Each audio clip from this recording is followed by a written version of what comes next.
안녕하세요, 선생님. 안녕하세요. 네, 선생님 이제 네. 본격적으로 새해에 접어들었는데요. 아, 그렇죠. 네, 네. 선생님, 이번에는 이제 음. 새해니까 네. 대한민국 국군 국은요. 우리나라 2026년 네. 병원년에 네. 어떻게 될까?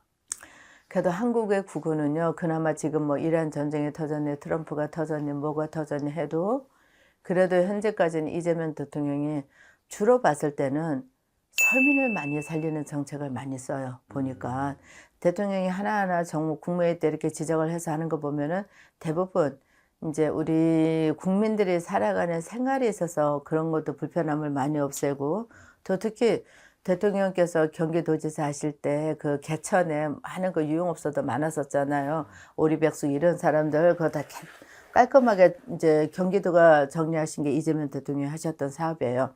근데 그거를 다시 이제 재정비하시고 이제 그런 식으로 다 막아주고, 그러니까 좀 국민들이 피해 볼 수 있는 거를 많이 막아주시는데, 그 덕분에 그나마 우리 구구는 상반기는 어려워요. 어렵다 어렵다 하는데도 가뜩이나 저 이란 전쟁 터졌죠. 또 윤석열 대통령 전 대통령이 또 그 계엄 선포하는 바람에 그게 벌써 1년 지나도 우리 국민들은 상당한 파격이 많이 왔기 때문에 상반기까지도 아마 힘들 겁니다. 상반기 아니요, 가을까지 힘들 거예요. 올 가을 지나서 하반기가 이제 들어가면서부터는 조금은 풀릴 겁니다. 그렇다고 막 그냥 엄청나게 우리 국민들이 행복감을 느끼면서 좋다 이게 아니고, 이제 뭔가가 물에 물 풀리도 조금씩 이제 구구는 조금씩은 나아질 거예요. 그러나 상반기까지는 기대하지 마세요. 가뜩이나 이제 코스피도 올랐고 주식도 올랐다 막 부자 되고 장자 된 사람도 있다고 하겠지만서도 갑자기 난데없는 벼락이 쳤잖아. 이란 전쟁, 그렇죠? 그러다 보니까 또 우리나라 경제가 또 휘청거릴 수도 있고, 대통령께서는 거기에 대해서 이제 외국 이제 귀국하시고 오셔서 국무회의 하면서 이걸 주요 종점으로 다루고 계시는 것 같던데, 대통령께서 또 좋은 결단 내리셔갖고 우리 국민들이 최대한 피해 덜 보는 게 우리나라 국군을 살리는 겁니다. 국군을 살려고 하는 것도 다 국민의 힘이지, 물론 대통령 아버지도 잘해야 되겠지만서도 국민들이 얼마만큼 받쳐주느냐가 중요한 거거든요. 이 나라 살리고 죽이는 것도 국민들이 하는 겁니다. 그런데 하반기 넘어서부터는 그나마 지금 자영업자분들도 올해까지는 그래도 큰 기대는 하지 마시고요. 작년 같지는 않다라는 희망만 가지시면 될 것 같아요. 네. 점점 나아진다. 나아지죠. 결국 나아지죠. 나아지려고 국민들이 또 이렇게 많이 노력을 하고 계시고, 상반기까지는 뭘 하셔야 되겠다는 것들이 있으면은 좀 이제 자정하셨다가 그래도 경제가 풀리고 소비가 될 때 그때 하시는 게 낫지 않을까. 하반기부터는 구군이 조금씩 풀릴 겁니다. 선생님, 최근에 이제 우리 대통령님이 네. 이제 부동산과의 전쟁을 선포하셨죠? 예, 이 부동산 이제 뭐 서울 수도권이 가장 문제인데 서울이 제일 문제잖아요. 서울 집값 괜찮을까요? 지금은 잡힐 수 있을까? 지금은 2주째 하락이라고 그래요. 2주째 하락이, 오늘도 뉴스에 나오는데 2주째 하락이 된다라고 하는데, 이게 과연 다주택자들을 기준으로 해서 대통령께서 말씀을 하셨고, 그때 그랬잖아요. 나는 누구한테도 집 팔라 소리 안 했다. 그리고 또 나중에 말씀하실 때 안 팔고 버텨도 그냥 본인들 마음대로 팔기 싫으면 팔지 말아라. 이익이 되고 손해가 되고 하는 거 정부가 한다 그랬어요. 그렇죠? 그게 참 무서운 말이거든요. 어떻게 보면은 잘못 들으면 협박일 수도 있어요. 국민 상대로 협박일 수도 있고, 또 좋게 말하면은 그러니까 빨리빨리 쓸데없는 거, 니네가 그 부동산 갖고 동계산하고 장사하려고 하지 말고 빨리빨리 정리하는 게 맞다. 좋게 말하면 이렇게 들리는데, 나쁘게 들리면 국민들 상대로 협박을 해도 과언이 아니다, 이런 얘기가 있어요. 근데 지금 그게 단순 내가 봤을 때는 그로 인해서 우리나라 부동산 정책이, 부동산 집값이 꺾인다라고는 보지 않아요. 지금 일시적인 거야. 왜 일시적이냐? 세금을 매긴다 그랬잖아요. 근데 그것 때문에 그러는 거지. 우리가 새해 되면은 새해 계획 많이 세우잖아. 오직 가면 작심삼일이라는 게 있잖아요. 그렇죠? 근데 이 대통령이 뭐라 하셨어요?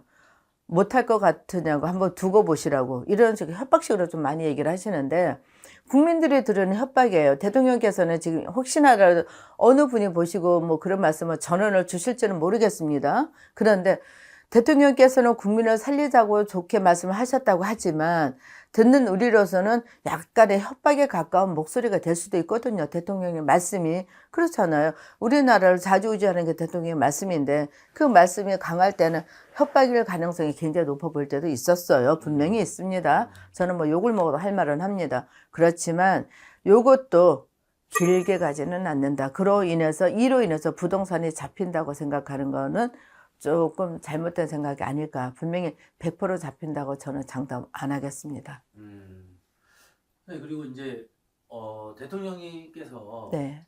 이제 공약하셨던 주식시장 네네. 일단 공약은 이루셨습니다. 했죠. 네, 5천, 5천, 예. 지금 올해 뭐 주가 전망은 좀 어떻게 보세요? 코스피를 기준으로. 그렇죠. 코스피가 지금 뭐 6천, 그렇죠. 네. 자, 6천에 대해서 저번에 한번 빵판에 터뜨렸잖아요. 음. 자, 근데 이 대통령께서 지금 분당에 사시고 계시는 살았던 지금 잠깐 이제 청와대 가 계시지만 그 집도 팔아갖고 이제는 어디다 옮긴다? 주식 쪽으로 옮긴다 하시잖아요. 그건 뭐냐? 일종의 유도 정책이라고 저는 봐요. 유도 정책이다. 그래서 이 주식을 이제는 부동산 갖고 돈 벌 생각을 하지 말고 니네들도 나처럼 집도 그래서 본보기로 파신 것 같고 지금 상당한 그때 샀을 때보다 엄청난 수익이 많이 올려져 있잖아요. 집값이. 근데 그 모든 이익을 갖다가 당신도 그렇게 하신다고 했는데 그건 유도 정책이에요. 너희들도 따라와라. 근데 중요한 건요. 코스피가 앞으로 더 올라가지만 지금처럼 이렇게 승승장 올라가지는 않아요. 분명히 말하지만 어느 한계에 정점에 다다라서 다시 또 옛날로 내려올 건데 중요한 거는 제가 염려되는 게 뭐냐면 대통령께서 난 이렇게 해서 주가에 그쪽으로 돈을 옮긴다 했잖아요. 그러면은 진짜 대통령도 저렇게 했는데 나도 따라 해야지? 있는 여유 자금 갖고 하는 사람들은 괜찮아. 근데 혹연이라도 착각을 해갖고 빚을 내서 한다거나 대출을 받는다거나 집 대출을 받는 이렇게 하는 건 아니다. 저는 그건 분명히 아니다라고 그거는 진짜 그 돈은 다 남의 돈이다 생각하셔야 돼. 그러니까 버린 돈이라 그렇게 자신 있으면 그렇게 하셔도 되겠지만 주식이라는 건요 그야말로 우리가 뭐라 그럴까요? 일종의 모험이라 보셔야 돼요. 그거는 내 돈은 나가 있지만 그게 내 주머니에 들어야 내 돈이 되는 거거든요. 그렇기 때문에 그 부분에 있어서는 우리가 좀 조금 한번 염려를 두고 해야 되지 않을까 저는 그렇게 보고 주식도 지금은 마냥 올라가지만 산도 그래요. 올라가다 보면 정상에서 내려오기가 마련이거든요. 인생이 똑같아요. 그래서 비유해 보시면 제 얘기가 조금 이해가 되실 겁니다. 안녕하세요, 선생님. 안녕하세요. 우리 선생님 하면 네. 이제 뭐 가장 우리 시청자분들이 떠오르는 게 아마 사자직. 저승사자직. 네. 실제로 이제 영상이 올라가고 나서 좀 어땠어요, 선생님? 전화 많이 왔어요. 많이 어, 왔어요. 진짜 뭐 빗발치다 왔다고 하면 거짓말이고 수도 없이 전화가 저승사자직에서 궁금해서 여쭤보신 분들도 많고 또 해결하시려고 하는 분도 많고 해결하신 분도 많고 그래서 나쁜 기운이 저승사자가 인간들은 알 수가 없어요. 내 옆에 내 영혼이 내 옆에 누가 있는지 어떻게 알겠어요, 그렇죠? 그래서 우리 같이 내림을 받은 선생님들이 영매체들이 이렇게 계시는 거고 네. 선생님들이 이렇게 봐주는 게 이제 죽은 귀신들을 많이 봐주고 들리고 하는 건데 이 저승사자직이라고 하는 건요, 진짜 너무 무서워요. 인생 살면서 돈은 없으면 벌면 되고, 그렇죠? 네. 몸은 아프면 병원 가서 고치면 돼. 그런데 네. 가는 길이 마지막 죽음의 길은 아무도 모르지만서도 그 저승사자가 나를 데리러 오는 사자가 내 옆에 있다면 얼마나 불안하겠어요. 저 사람이 언제든 나를 마음만 먹으면 데리고 가는 거야. 그렇죠? 물론 사람이 태어날 때부터 받아놓은 시가 있다고 합니다. 가는 시가. 날도 다 받아놨다고 그래요. 하지만서도 그 받아난 날씨에 가는 거는 상관없어. 내 명대로 살고 가는 건 상관이 없는데 내가 억울하게 가거나 원만하 가거나 한이 많아 가거나 젊어 가거나 아니면 저승사자, 이게 다 저승사자에 의해서 가는 거잖아요. 그런 것들이 너무 많기 때문에 그래 저승사자직에서 궁금해하시는 분들이 많은데요. 제가 꼭 진짜 몇 번이고 되풀이고 얘기하는 이유가 제발 우리 무소 선생님들이 말씀을 주실 때 뭐 어떤 일을 하고 싶어서 욕심을 내거나 돈을 탐내서 하는 거는 아니에요. 나쁘다 하는 거는 제발 좀 믿어주시고 또 이렇게 물론 들을 때는 기분이 나쁠 수가 있어요. 어떻게 좋은 말이 아닌데 기분이 좋겠어. 하지만 좋은 거는요, 제가 누차 우리 신도분들한테 하는 얘기지만 틀려도 상관없어요. 좋은 거니까.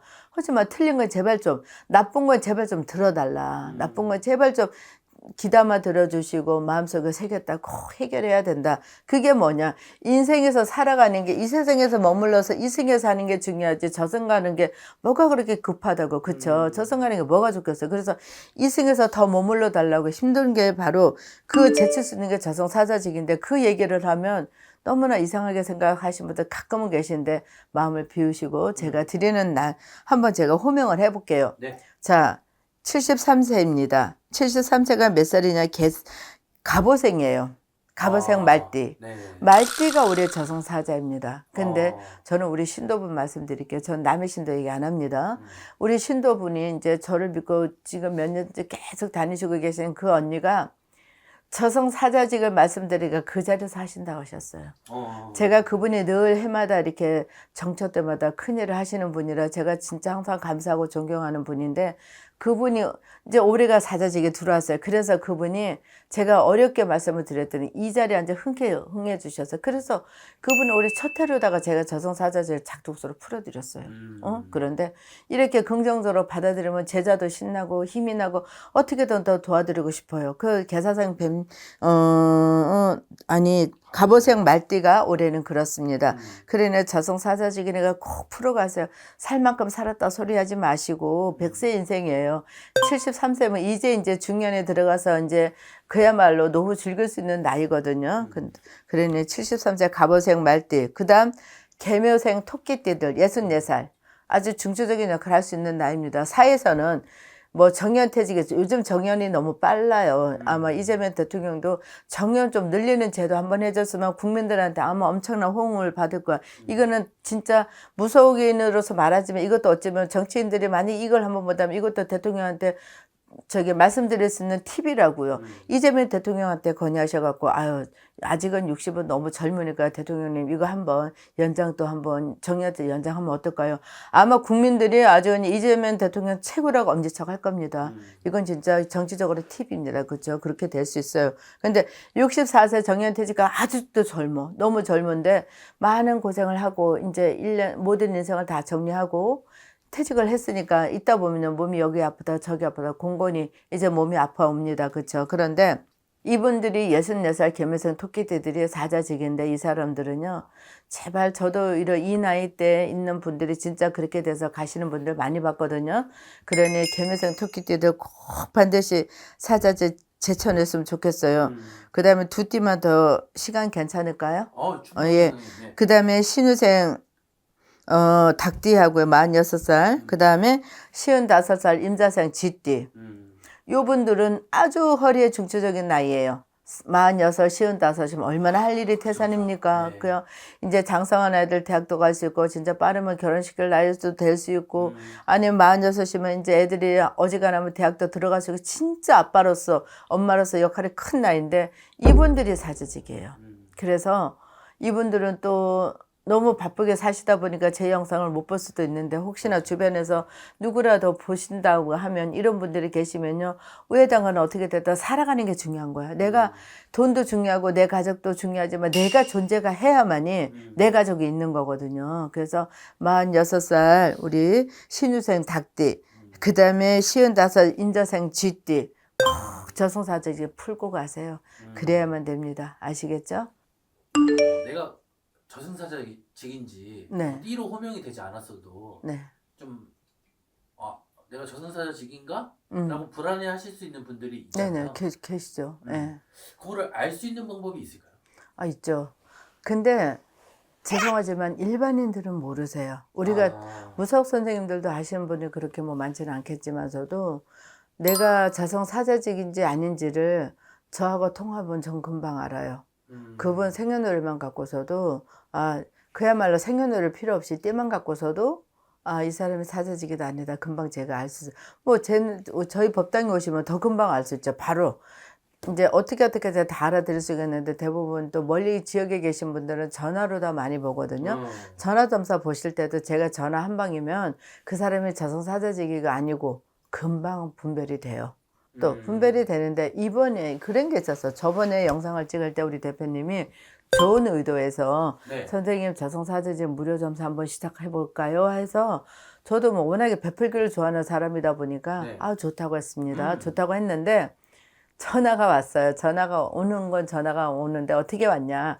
저승사자직인지 아닌지를 봐주는 점사만 무료였는데 이제 제 말씀에 잠깐 오해가 계셨는지 아니면 제가 좀 말이 부족했는지는 모르겠는데 사자직을 푸는 것까지 제가 무료로 해주는 줄 알고 약간 오해하고 착각하신 분들이 계시더라고요. 근데 그건 분명히 아니고요.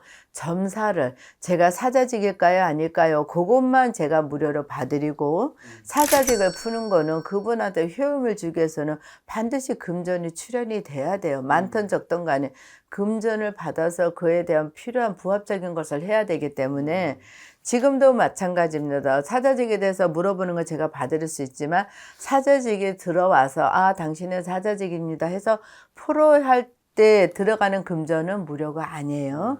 그건 제가 다시 한번 분명하게 제가 말씀드릴게요.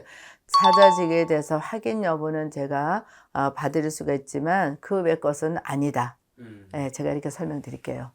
제가 이제 부탁을 드려서 맞아요. 바쁘신 뭐 일정도 개인 일정도 있으시고 당연히 이제 그렇죠. 법당의 일도 예, 있으시고 그럼요. 그 시간 이제 쪼개서 사실 네. 우리 시청자분들, 구독자분들 위해서 이렇게 아, 그럼요. 네, 해주신 거였는데 좀 고생을 좀 하셨죠. 아니요, 괜찮아요. 근데 뭐 그로 인해서 통화도 한번 해봤고 또 그렇잖아요. 그런 거 아니어서 그분하고 저거 통할 일이 있었겠어요. 그렇죠? 근데 그런 거는 제가 조금 말씀이 설명이 부족했나 보다 저는 제 탓으로 생각합니다. 제 탓으로 생각하고요. 이제 차후에 그런 일이 생긴다 하더라도 오늘 정확하게 제가 이렇게 저번에 이렇게 분명하게 제가 말씀을 못 드린 제 잘못이에요. 그래서 그분이 잘못된 게 아니고 제 잘못이니까 오늘은 분명하게 말씀드렸습니다. 사자직에 대해서 기구 아니고는 제가 바로 알아봐 드릴 수가 있으니까 전화만 주시면 알아봐 드리고 그리고 만약에 사자직을 푸시게 된다고 할 때는 그때는 푸는 비용은 발생이 된다. 제가 이렇게 말씀 정리하겠습니다. 아니요, 고생 안 했어요. 다 대표님 덕분으로 더 좋은 일 많이 했죠. 고맙습니다. 제가 대표님한테 감사합니다. 네, 이 네. 사자직에 네, 대해서 좀 궁금한 게 있는데요. 네, 여쭤보세요. 예를 들어 뭐 제가 사자직이 있어요. 음, 그러면 이 사자직이 발동되는 순간들이 때가 있을 거 아니에요. 그렇죠. 자, 때와 시기는요, 그야말로 인간의 마음은 아니에요. 저승사자 마음이에요. 근데 분명히 뭔가 모르게 서늘함을 느끼거나 본인이 느낄 때가 왜 옆에서 죽은 사람이 저승사자가 있으니까 간혹가다 간담이 썰렁할 때가 있고 아니면 혼자 있을 때 누군가가 자꾸 어른거리는 게 보일 겁니다. 분명히. 그리고 난청이 아닌데도 무슨 소리가 들릴 때가 있고요. 우리 같은 무속 선생님들은 귀신이 넘나드니까 늘 뭐 대화하고 하니까 그러지만 만약에 사자직 들은 사람들 그런 거 간혹가다 머리끝이 삐쩍 쓸 때가 있을 겁니다. 분명히 아무도 없는데 무슨 소리지? 이럴 때가 있을 거예요. 그게 바로 사자직이 들어있다는 거고요. 또 사자직 들어있는 분들은 저는 어떤 때는 사진을 한번 찍어 보내주세요. 그래요. 그러면 사진만 봐도 저는 알 수 있거든요. 예, 그렇게 제가 분별하는 방법이 있고 또 보통 사람들은 자기 느낌으로서 이렇게 주변에 그러한 기운이 감돈다는 걸 느낄 때가 분명히 있을 겁니다. 네. 감사합니다, 선생님. 네, 고맙습니다.